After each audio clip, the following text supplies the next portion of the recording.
What's up, everybody? This is the Organic Guy coming new from BIOFACH 2022 in Nuremberg, the summer edition. And now I'm joined by Lee Holdstock of the Soil Association. And I've had him in the podcast before. We talked about the organic market in the United Kingdom. The last thing we talked about was the growth that we saw in the organic market, about 12%. This time we didn't quite see it. So take us through that. What we've happened seen a there? slight decline, now down to about 5.2% in 2021.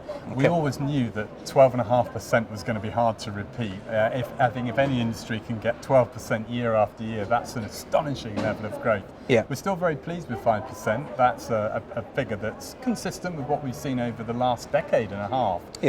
But there have, of course, been some factors that have affected that. The 12% plus that we saw the year before, very much a response to COVID. People didn't frankly have anything else to do other than food shop, and there was also a real interest in food, cooking at home, and sustainability in general, which has really helped push our market in 2020. So happy with 5.2% growth. But not as impressive as the previous year. Yeah. I mean, that was sort of expected. But the other bit was about slight decrease about vegetables, about 2%. You gave a pretty good explanation there. So can you just give us your thoughts? What happened there? Yeah, I mean, things are very difficult, I think, for produce at the moment. It's one of the lead categories. So dairy and produce in the UK are often the first things that people buy or encounter with organic, so they're quite large volume.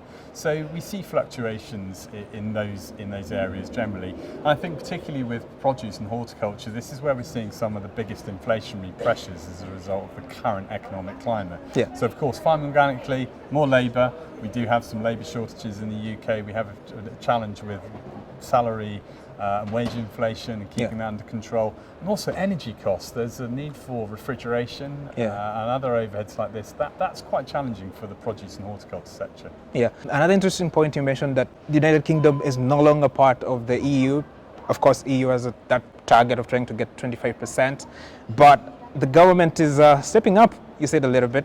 So what's happening there as well? Yeah, I mean, we're really pleased to see that we've gone from a position where the UK government are looking for replacements for payments to farmers to replace common agricultural payments. Then initially there was some thinking around income foregone and specific schemes and incentives that may not have included organic. We may have seen organic bypass, but after much conversation with the government on the part of the organic movement, we're really pleased to be able to confirm that the sustainable farm payments, the SFI payments, will recognise organic farmers who are certified. So all that public good that these guys are delivering, it's great to see the government acknowledge that. Yeah, definitely to see. The other bit also that I found quite interesting is the bit that you mentioned. Amazon has this program of trying to encourage consumers to shop more climate-friendly products.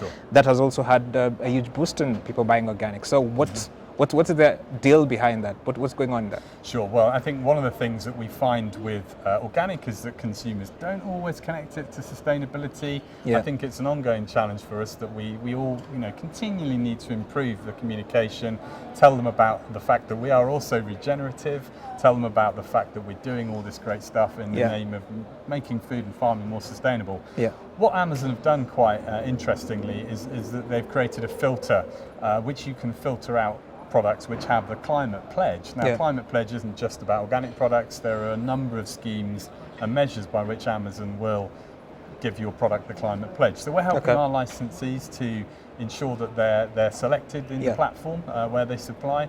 And it's a real shortcut for consumers, an easy way. That filters at quite a high level, switch it on, and you're going to see a lot of organic products. I think that's pretty clever, because now, when you put the word climate, it gives you quite a range of products, and organic is definitely going to be filtered part of that. We've seen it in sales, so that's obviously a positive development. The other area you touched about was public sourcing. You're encouraging schools and healthcare centers to try and purchase more organic products. What's also happening there?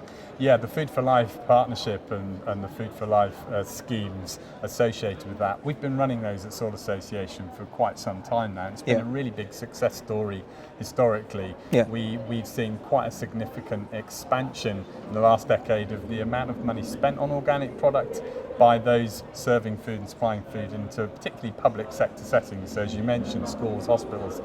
Clearly, public sector funding has been under pressure, and there has been some challenges in that area. We're continuing to push it, and I think what we're most excited about is at a recent conference hosted by the Soil Association, we heard our own DEFRA Secretary of State talking about revisiting what became known as the Balanced Scorecard, an initiative the government were looking at to understand, actually, are we using some of our Treasury income cleaning up problems that we could avoid in the first place if we support the right kind of procurement and purchasing. So we're really keen to see that enlivened and reinvigorated, and we hope that that will be good for the Food for Life partnership and programs. Yeah, you had very good data. I mean, I can talk about it all day. The other thing I also noticed, of course, we know that consumers are aware about the environment.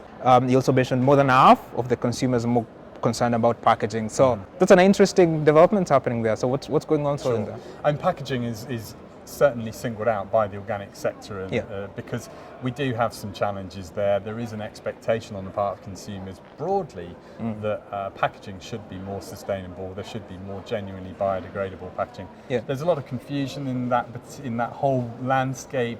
Everything from municipal waste collection in the UK not being very consistent, so businesses aren't quite sure which materials to opt for.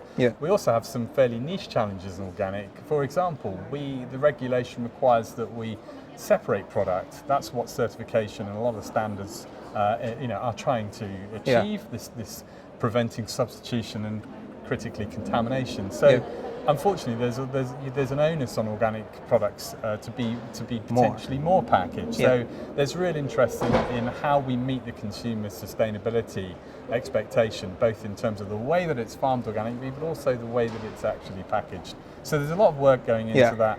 And we even have some challenges in organic around things like GM.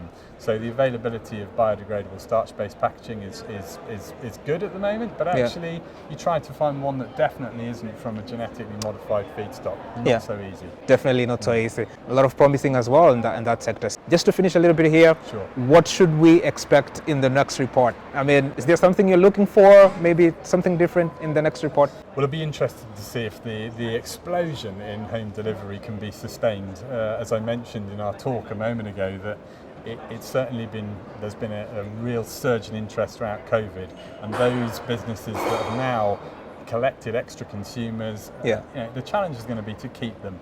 For the wider organic market, it's going to be interesting to see whether the broader economic outlook slows things down for us. I think what I would say is that we've seen this before. I was working for Soil Association in 2008 when we saw the last downturn. And one thing is clear, is that consumers are increasingly more interested in sustainability. They're increasingly joining the dots between organic. That's a trend that's not going away. And I'll say this, that the tide has come in and out on organic many times over the last few decades, and each time it comes in stronger. So I think our message to the sector is let's work together and weather the storm, because organic's not going away. Oof. That's some encouraging words right there. So thank you very much for giving us those insights.